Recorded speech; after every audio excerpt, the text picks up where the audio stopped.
All right, let's just dive right in and solve what is maybe Spanish's biggest puzzle. I'm talking about the two little words that cause more headaches than pretty much anything else. Por and para. If you've ever had that little moment of panic, right before you have to choose one, yeah, you're in exactly the right place. Okay, let's be real for a second. Have you ever done this? You say, gracias para, feeling super confident, right? And then you get that little look, that polite, tiny smile from a native speaker that tells you, without saying a word, that you just picked the wrong one. Oh man, if that's you, trust me, you are so not alone. This is the classic hurdle for pretty much every Spanish learner out there. It's like a rite of passage. But you know what? Today's the day we're gonna get you over that hurdle for good. So here's the thing. The main trap, the reason we all get stuck, is that we're taught that por and para both just mean for. And I mean, they can, but that translation is what sets the trap. They actually represent two completely different ways of thinking. But, and this is the good news, we're going to fix that today. We're going to cut right through all that confusion with one simple, super powerful idea. I'm calling it the golden rule. Okay, so what is this golden rule? It's all about direction. That's it. All you have to do is ask yourself one simple question.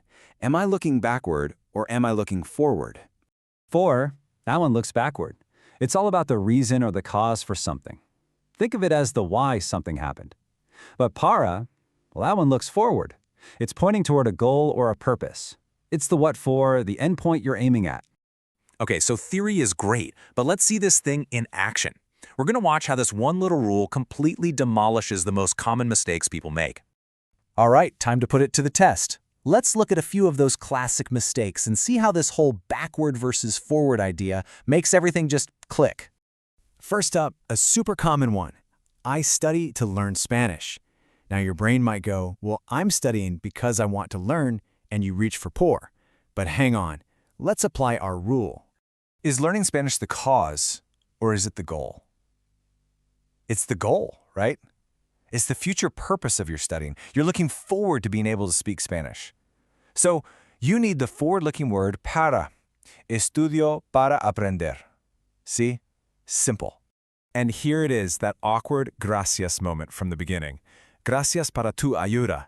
It sounds so close to right because you're thankful for the help, but let's run it through our backward-forward filter. Are you thanking them for a future goal or for something that's already happened? Well, the help has already been given. It's in the past. It's the reason, the cause of your gratitude. You're looking backward at that reason. And that means you need the backward-looking word por. Gracias por tu ayuda. Nailed it. Okay, what about when you're trading something? Like, I'll trade my book for yours. Again, you might think, my goal is to get your book, so maybe it's para. But nope, the logic here is a little different. Think about it this way. An exchange is really about a reason. The reason I'm giving you my book is because of the fact that I'm getting your book. It's a substitution. It's looking back at the reason for the trade. So, we use por. All right, now for the parts where a lot of people think this whole system falls apart. Talking about time and space, movement. But stick with me here, because the golden rule works perfectly. Okay, check this out. For movement, caminamos por el parque means you're moving through the park. The park is the space you're passing through. But salimos para el parque, now the park is your goal, your forward-looking destination. And it's the exact same for time. Estaré aquí por 3 días. That's the duration of time you're passing through. But necesito el informe para mañana. Tomorrow is the deadline, the forward-looking goal.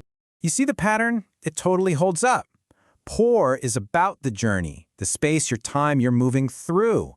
Para is about the endpoint, the destination or deadline you're heading for. It always comes back to backward versus forward. Okay, so now that you've got the big idea, let's just nail it down with a quick little checklist. This is your go-to guide for whenever you get stuck. So, por, think backward. Use it for the cause of something, because of. Use it for gratitude, gracias por, for an exchange or a substitution, for a duration of time, and for movement through a space. It's all about the why. And then you've got para. Think forward. Use that for your purpose. In order to. For a final destination. For a future deadline. And for a recipient, like a gift for you. It's all about the goal. The what for. And hey, it's not just me saying this. The famous grammarian Manuel Criado de Valqueiro summed it up perfectly. He said, por suelo expresa causa y para indica la finalidad, which is just a slightly fancier way of saying exactly what we've been talking about. Por expresses the cause, and para indicates the purpose. Cause versus goal. So when it all comes down to it, here's the one thing you need to remember. The next time you're about to say for, and you feel that little hesitation, just stop and ask yourself that one question. Am I looking backward to the cause, or am I looking forward to the goal?